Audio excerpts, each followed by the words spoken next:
We are live from my backyard where I am smoking these meat like a brisket. I'm making meat now. Someone asked me, do I smoke meat? That's gonna be delicious. Yeah, I smoke meat, that's what I'm talking about. Yeah.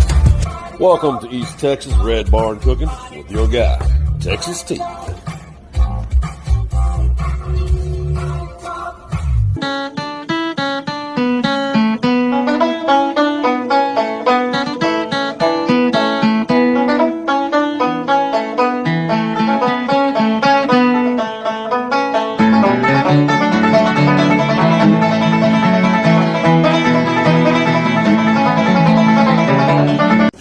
Texas T here. Get ready. It's time to do some cooking, y'all. Good evening, everyone. So, I'm taking a break. I'm going to do something tonight. Get away from listening to all this nonsense on TV and all this impeachment stuff about to make my ears bleed. So, let's do something different. Let's do something else. So, what I've done, this is actually a jar that I canned myself. If you've ever done it before, it's kind of a cool thing. You've got to use a canner or a pressure cooker, and that's what I've got. I've got a big pressure cooker, and because it seals it up, you have to do it right with the right pressures and everything. Because if you don't, you store meat, which is what this is, chuck roast, chopped up in cubes, and you can store for a long period of time. So if you find things on sale and you want to not, or your freezer's full, or if you want to just can it up, jar it up, and save it for another time, survival mode, whatever. Cool way to do it and store it. This particular one actually, 3.5 years old. It's been in there 3.5 years. So I'm gonna test this myself. I'm not gonna give it to anyone else. I have had the ones that I've jarred up that are a year old, no problems. Pork, beef, you can do all kinds of things. But we're going to see how this is after 3.5 years. So that's why I'm just going to eat it myself. If I wind up sick, wind up in hospital, I'll let you know. But I don't think so. This has been stored in my garage, my laundry room, my shed, all of those places in the last 3.5 years. So, good luck to me. But I do know for a fact that you can store it up to a year, and they say longer. So, I mean, that's no more than, different. You go get a can of food that you bought at the store, you have no idea most of the time when it's canned up, And as long as it is sealed up, which that is vacuum sealed, it has to be. Otherwise, you definitely hurt yourself, make yourself very sick. Maybe worse, I don't know. But so I'll be the one to test this, and then I'm gonna show you how we do it. But yeah, it's a lot of fun. Good luck to me. We'll put it in this skillet pan right here, and I'm gonna heat it up, and I'm gonna take a taste of this 3.5-year-old meat. Wish me luck. Let's pop this baby open. Like I said, it is vacuum packed. I mean, I don't know how in the world to get this off, to be honest with you. It is.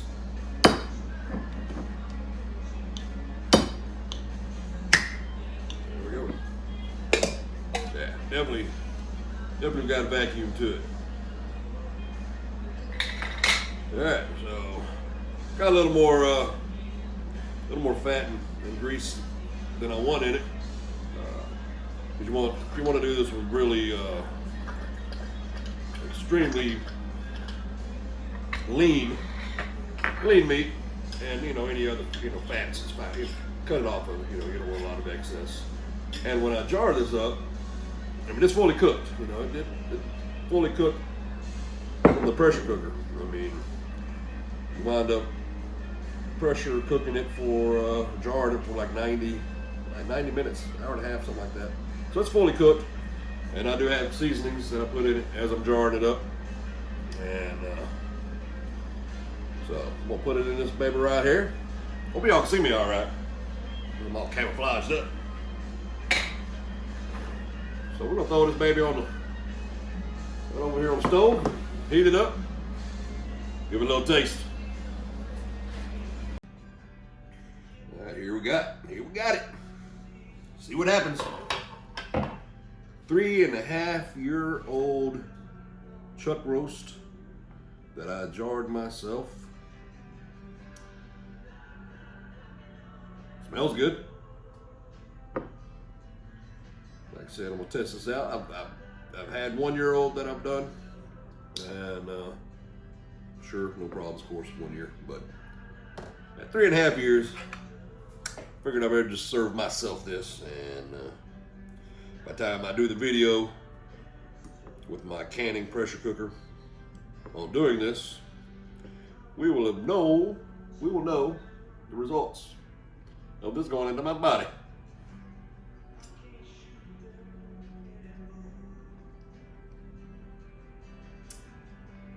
Tastes fantastic. Wow, that's really good. I didn't plan on having this for 3.5 years, but honestly, you get life goals and you get stored away and you get on to other things and cooking other stuff. And honestly, I came across this today stored away inside of my my laundry room. I had it all boxed up, all these jars all boxed up with the dates on top of them. And this was from August the 16th, 2016. And tonight is January the 23rd, 24th of 2020. So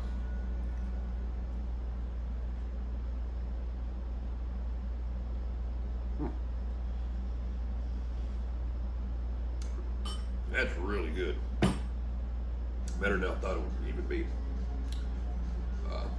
But I'm gonna make a whole bowl of this because I'm gonna eat enough of it to where I can honestly say 3.5 years is too long. Well, 3.5 years is no problem. Talk to you soon.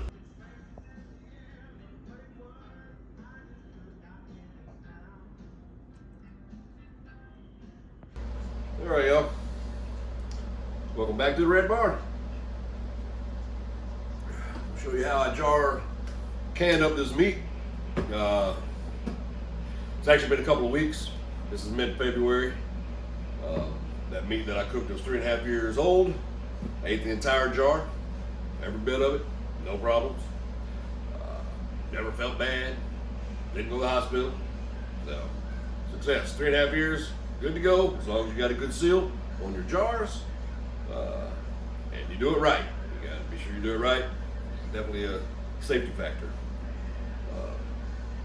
If your jar doesn't seal when you go through this process at the end, whatever, once we get to the end, then if it doesn't seal up, then you want to use that meat, immediately, or the next few days, whatever. It's cooked, it'll be fully cooked. So, and it'll be good to eat. You can go ahead and eat it. Just don't plan on storing it. So, this is my little gadget. I kept calling it a pressure cooker, but it is not a pressure cooker. This is a pressure canner. There's a difference.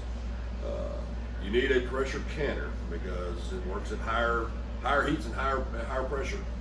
And so you want to be sure you got your right equipment to do the job that you want to do. Now this is a Presto. I've had it for a few years. I like it. It's a nice size one. This one I can do seven quarts, I believe, of meat or vegetables or whatever. There's all kinds of things. You can do all kinds of things. But I do meat, so do 7 quarts of meats or 16 pints. You stack them in there, and good to go. Now the parts here, you got this little plate goes in the bottom because you do not want to be putting this on your stove and have those jars sitting right there on that top of that bottom of that heat source. So this kind of keeps it off of the direct heat. Make sure you have that. The lid, this one's got an arrow, so you put it on and lock it correctly. Got a seal inside of here.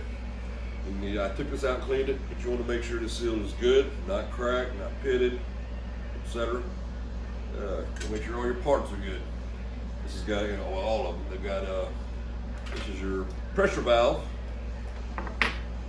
and this one came with a 15-pound pressure regulator, which that will go on top of this. And with this one, it's 15 pounds. So once it got to 15 pounds, they just start rocking. And it releases the pressure as it get over 15. So it doesn't get over 15 pounds. But I bought a different one that I like better. This one's got a pressure release valve also. I'm sorry. Oops, look at that. This here is basically a safety feature. When this thing starts getting pressure, the little plug's gonna pop up, gonna lock it down, and you know you got pressure if that thing's sticking up. Even small amounts of pressure, you leave it alone. Let it do its thing, and we'll get to that, as it's cooling down or whatever. Gauge on here, which I'll be cooking here, where I'm at, is my elevation level is about 400 above sea level. So anything with meat, this meat here, anything beef, pork, whatever, anything below 2,000 feet above sea level, we're going to cook it at 11 pounds. So 11 pounds per square inch. So my regulator here that I bought separately, I got it off Amazon, I'm sure. I've had it a few years. I don't know. I'm sure I got it from Amazon. But this one, like I said, is strictly 15 pounds, and I cook at 11. So getting it at 11 around with my gauge, this thing wouldn't rock. Not that it has to. You got a gauge there that you monitor, but I like to get closer to where my poundage is. That way I can hear it.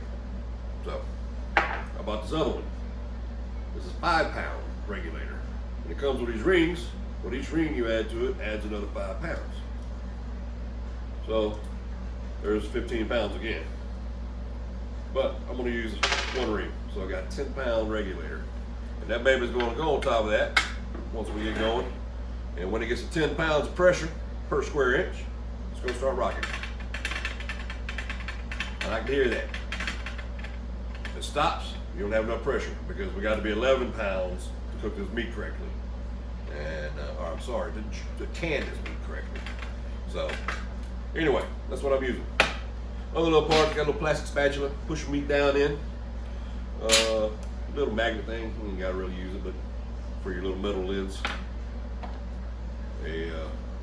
Whatchamacallit, funnel, push your meat down in on your wide, this one's for your wide mouth jars, which is what I have, quart wide mouth. Cool little thing here to grab your little hot cans out of there when they're done, because they will be hot. Well, let's see what else we got here. Apple cider vinegar. I'm gonna put 3 quarts of hot water in here. Gotta have 3 quarts. Put that there 3 quarts. I don't have to measure it because when I've used it, I've got a ring around here so I can see where my 3-quart level is. A lot of these things have a mark on them. For some reason, this one doesn't have a mark to tell you where you're at, but I got my own mark in there.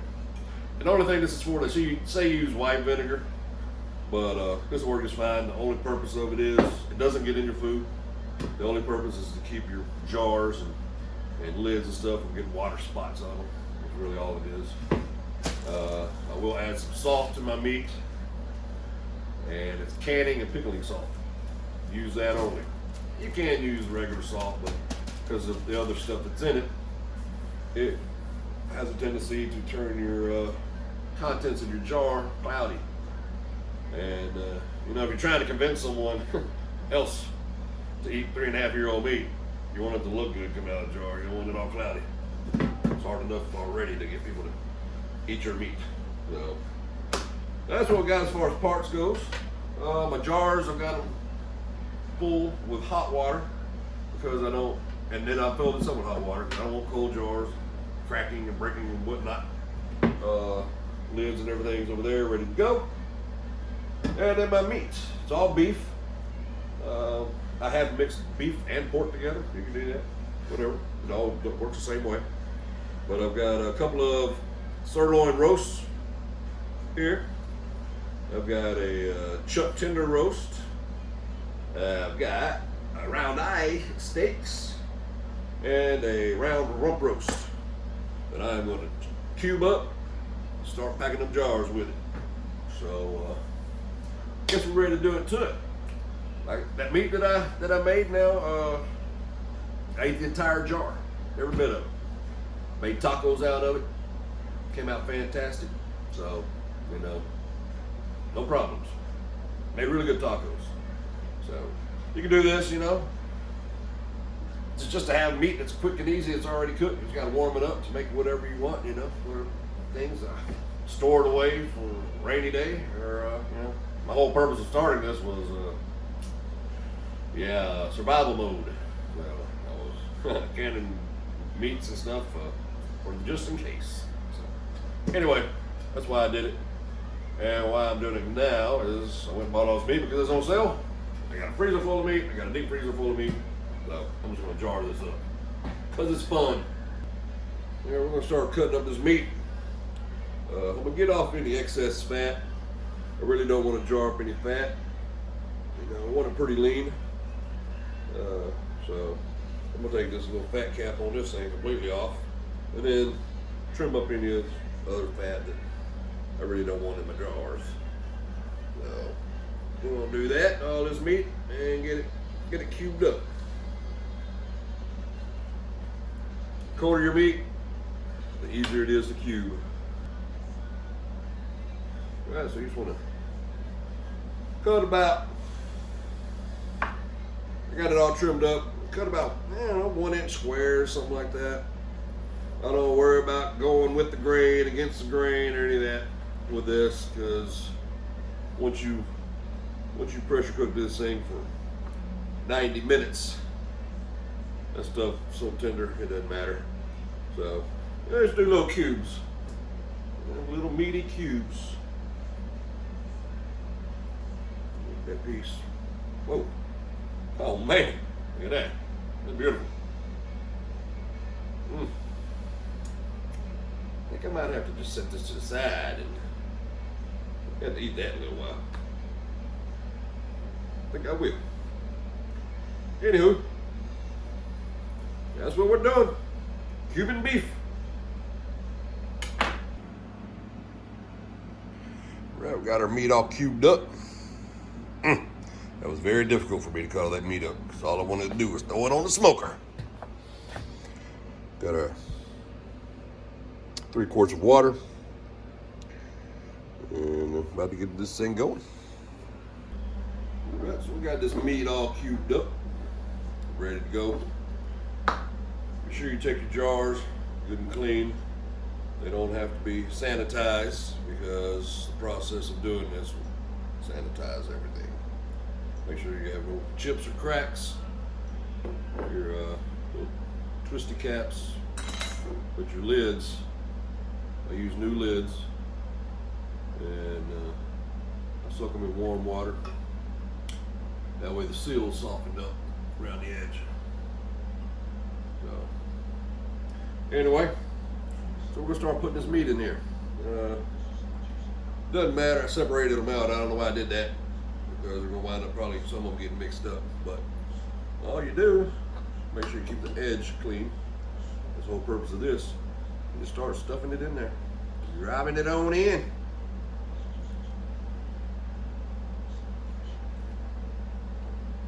Drop it in, baby.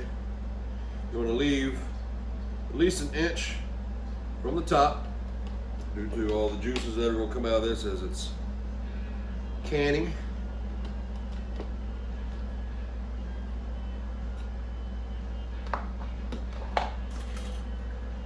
Push it down and space out of it. Tight enough, it's good enough. And as it's cooking, all those juices are going to start coming out and start bubbling and getting all through that thing. We'll take a teaspoon of canning salt, put it right on in there. Like I said, those juices will be flowing, so it won't all stay right there on that meat. All right, put that back in there, keep my lid top clean. Take it all up to about an inch. Need room for that juice as an expansion, so. All right. That was good enough for me. And then what we'll do is we'll take our cap, our top, pick up one of those, put that baby right on top.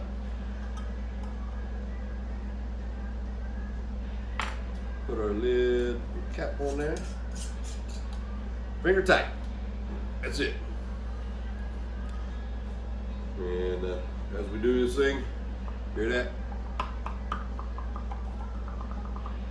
So when that vacuum forms in there, it's going to suck that stuff down, but it will happen as it is cooling after you've taken it out. Pretty cool. You'll be sitting around, all of a sudden you hear them. As they cool down, they vacuum. So anyway, that's it. That's what we do. Right there. Jar full of meat. And I'm going to do the rest of them up real quick, and we'll get them thrown in there. All right, I could only get 4 jars. I had that left over. So I'm just going to cook that along with that meat over there tonight. Only 4 jars.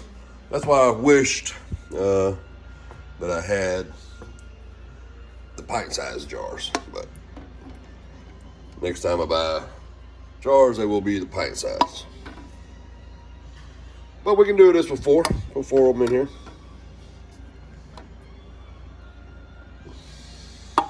All right. Got those all in there. Good. You know, I don't know if I should have them touching it or not, to be honest with you. Normally I have enough in there to where they're tight, but I don't know. Guess we'll leave them apart. And then my arrow here goes with this arrow here. So we take this lid. We'll put it on top of this thing, where those arrows line up. And then this one, to lock it, you simply slide it. Boom. We are locked. All right, so the water's warm. We're gonna crank this baby up to high. If I can see. All right, putting it on high. We're gonna let it come on up to temp or pressure, and once it gets to where it's doing almost like a percolator, except it's gonna be straight steam coming out of here, whistling and coming out of here. Once we get to that point, we have to wait 10 minutes before we throw in our weight that is here, and that's 10 pounds per square inch regulator. 10 minutes after this has been steaming pretty heavily, I'll put that on there, and that's when you start doing your 90-minute countdown. Not until then. No, I take that back. Correction. Once that 10 minutes is up, we're going to put this on there.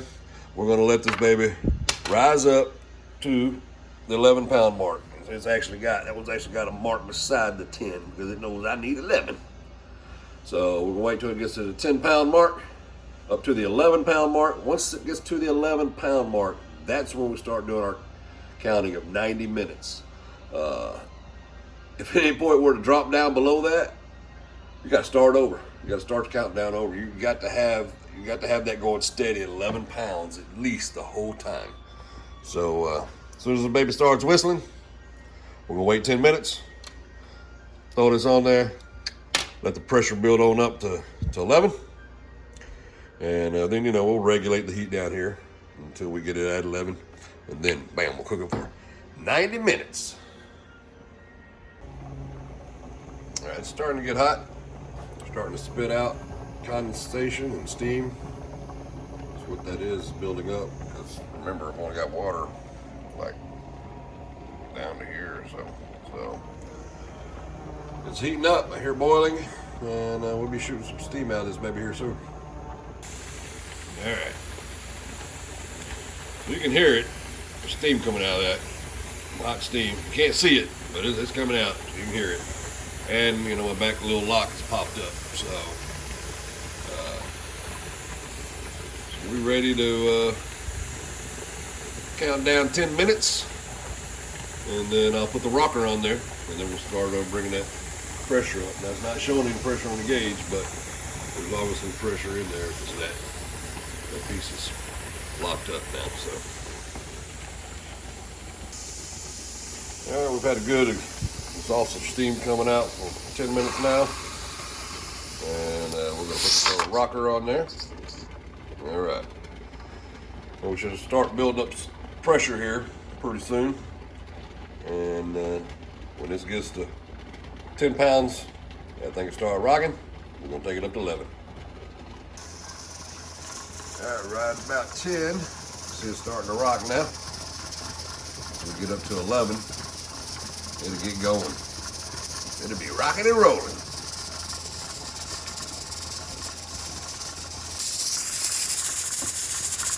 All right, we're getting it.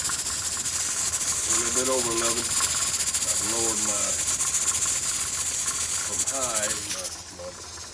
knob from high down to 7, and it's still rising a little bit, so I'm going to keep lowering it until I get it right down around 11. And I'm going to start my 90-minute countdown, about an hour and a half, because I'm up over 11.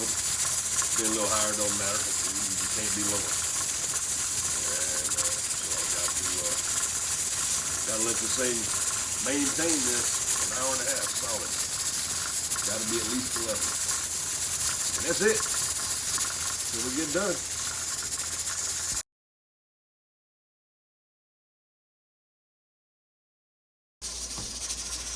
All right, it's been an hour and a half. We're still rocking at 11 pounds per square inch.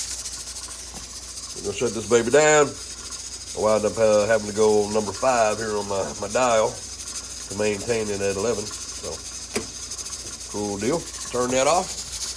And we're just going to push it off to the side to get it off the heat. Slowly, if I can do it without burning my dang hand. Anyway, we're just going to slide it off the heat if I can.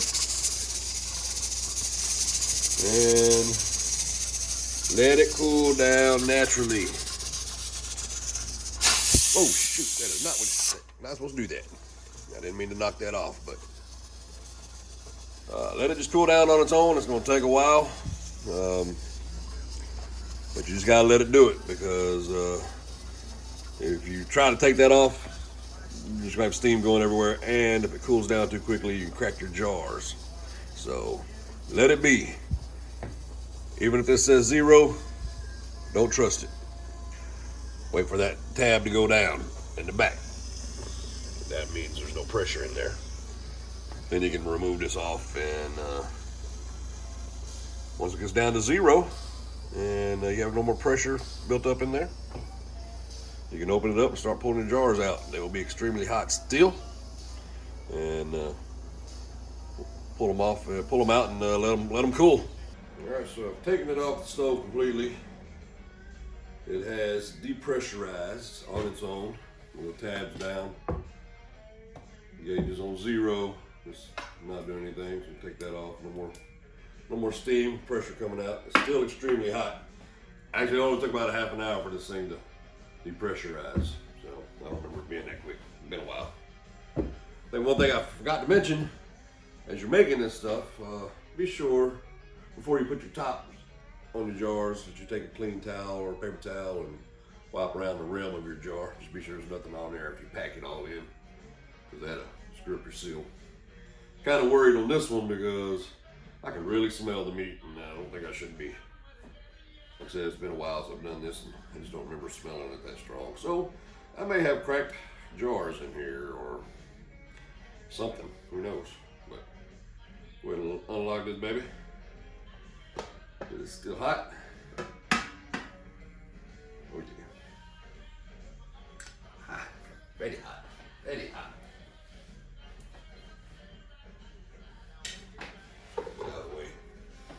All right. Well, no, nothing's broken, nothing's cracked. Lids are on. I just don't remember smelling it like this before. So that's what these are for. Because these jars are crazy hot. That stuff is still cooking in there. It's still bubbling. All right. We'll take all these it out. Set them out here to let them cool. Now that's what will take all night long. It will take all night long for these to cool down. They are extremely hot. Want to be sure that you take them out. There's no wind, no fans, no breeze blowing on them, because they will crack. They're so hot. So, anyway, we got them out. They're still bubbling, boiling, but that's what you do. And then once, well, I'm gonna show on these for sure. I got some here, but give me a moment.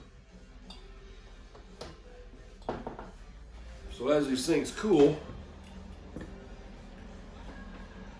it's gonna make a vacuum seal when they get cool enough. Kind of like that popping sound you hear. These have like basically a button. So right now they're up, and as it cools and it seals, it's gonna suck it in and it's gonna pop that down, and you have a good seal. Then you can take off the rings, use them again, and all you need is just this on top of it, because it's not gonna come off. It'll be very securely sealed. But you're waiting for that to happen. As it cools, you're gonna pop. You'll start hearing them pop, and they'll be sealed. Of course, you know, when they're cool enough to touch, you decide. But they've got to be sealed before you mess with them. No information there for you. And you can use the jars again, use the rings again, get new tops. I use only new tops. So there we have it. Get up close so you can see them bubbling. That's how hot they are when they come out. They're still boiling inside of there. And I actually heard one of these pop just a second ago, so they're already starting to cool down enough to pop. I was hoping I could catch one popping on video. Boom, nailed it. So that's what it sounds like when they seal, and now you just gotta let them cool down. And if they don't seal, if you still have a button pop after they've cooled down and all that, then it's not sealed up, and you need to go ahead and use that meat, freeze it, use it within a few days or whatever, but don't try to store it. So anywho, jar you some meat, a lot of fun.